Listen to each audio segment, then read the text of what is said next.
తప్పుడు నిర్ణయాల కారణంగా 32 కుటుంబాలు ఈరోజు వీధిన పడ్డాయి. శ్రీవారి మెట్లలో 25 సంవత్సరాలుగా చిన్న చిన్న వ్యాపారాలు చేసుకుంటున్నటువంటి చిరు వ్యాపారులు ఆ మెట్ల మీద వ్యాపారం చేసుకోకూడదని కూటమి ప్రభుత్వం వచ్చాక నిషేధించడంతో వాళ్ళంతా ఈరోజు వీధుల్లో పడి 562 రోజులుగా దాదాపు 2 సంవత్సరాలు ప్రభుత్వం వచ్చిన రోజు నుంచే వీళ్ళు ఈరోజు ఇక్కడ దీక్షలు అడ్మినిస్ట్రేటివ్ దగ్గర దీక్షలు చేస్తూ ఉన్నారు. ప్రభుత్వం ఎలాంటి స్పందన లేదు, టీటీడీ నుండి స్పందన లేదు.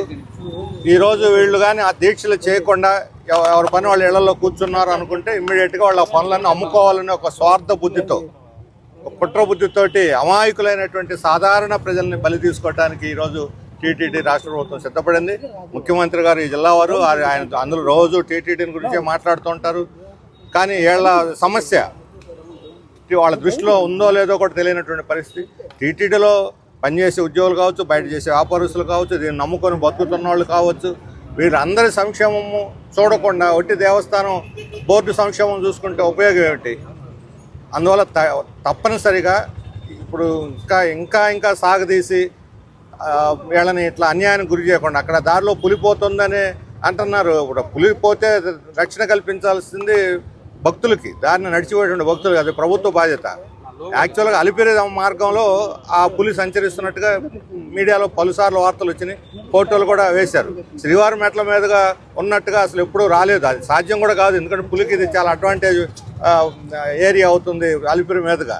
అక్కడ రక్షణ కల్పించాల్సిన చోట రక్షణ కల్పించలేదు, అవసరం లేని చోట మాత్రం వ్యాపారాలు తొలగించారు. ఏమైనా తలతెక్క నిర్ణయం కాక ఏమనాలి దీన్ని? ఇటువంటి నిర్ణయాలని తో టీటీడీ ప్రతిష్ట దిగజారిపోద్ది. తక్షణం దీన్ని ఉపసంహరించుకొని వాళ్ళందరికీ వెంటనే ఉపాధి కల్పన కోసం వాళ్ళ వ్యాపారాలకి అనుమతి ఇవ్వాలని చెప్పి నేను డిమాండ్ చేస్తూ ఇక్కడ వీళ్ళు దీక్ష చేస్తున్న వారికి మా పార్టీ తరఫున పూర్తి మద్దతుని, సంఘీభావాన్ని ప్రకటిస్తున్నాను.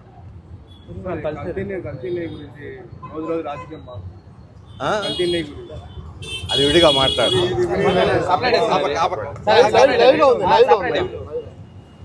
ఎందుకంటే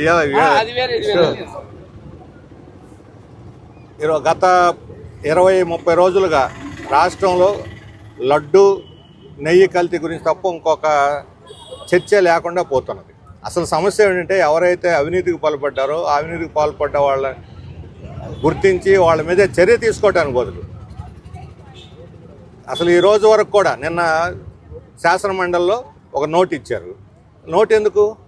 ఎమ్మెల్యేలకి, ఎమ్మెల్సీలకు కూడా మీరు సిట్ నివేదిక ఇవ్వరా? ఎందుకు దాచిపెడుతున్నారు సిట్ నివేదిక?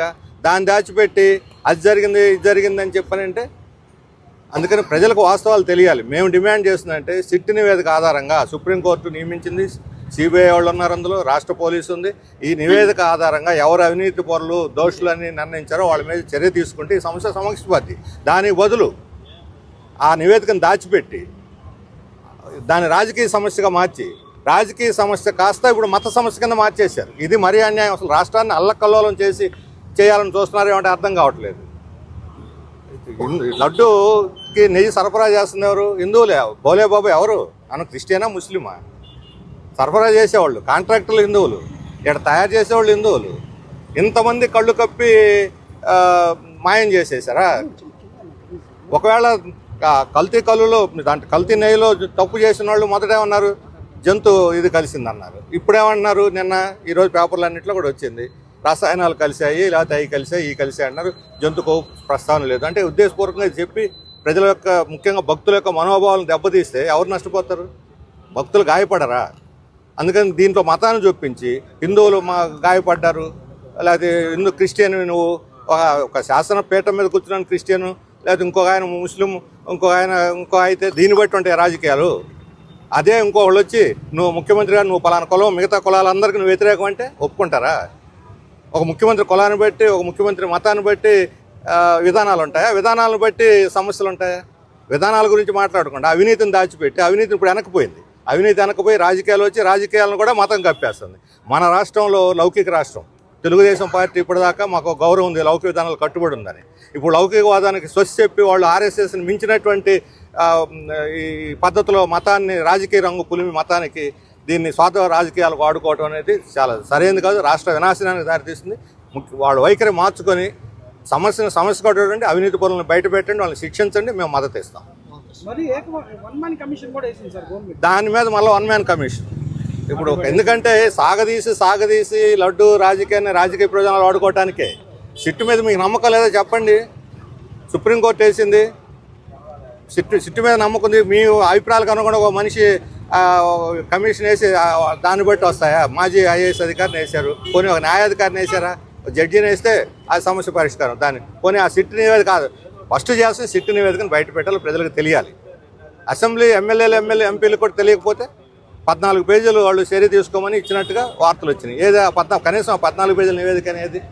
ఇప్పుడు ఇక్కడ మీ టీటీడీ ఈఓగా పనిచేసిన ఒక ఆయన ఉన్నాడు, ఆయన సింఘాల్ అని, ఆయన్ని అనిల్ సింఘాల్, ఆయన వైసీపీ ఉన్నా టీడీపీ ఉన్నా ఆయన హవా సాగింది. ఎందుకంటే ఆయన బీజేపీ ప్రతినిధి, అక్కడ ఢిల్లీ నుంచే నామినేట్ చేశారు. ఇప్పుడు ఆయన దీన్ని ప్రధాన నేరస్తుడైన సరే ట్రాన్స్ఫర్ చేశారు. ప్రధాన నేరస్తుని ట్రాన్స్ఫర్ చేస్తారా, చర్య తీసుకుంటారా? ట్రాన్స్ఫర్ అనేది చర్య కాదు. అందుకని ఇక్కడ అధికార రాజకీయ పార్టీల బట్టి వాళ్ళ లాయల్టీని బట్టి పోతుంది తప్ప అవినీతి పరులను శిక్షించాలనేటువంటి చిత్తశుద్ధి ప్రభుత్వానికి కనిపించడం లేదు. అందుకని మీరు చిత్తశుద్ధి నిరూపించుకోండి ముందు. రాజకీయాలకు మతం రంగు పులిమి రాష్ట్రాన్ని భ్రష్టు పట్టించొద్దని చెప్పి నేను తెలుగుదేశాన్ని అధికార పార్టీని కోరుతున్నాను.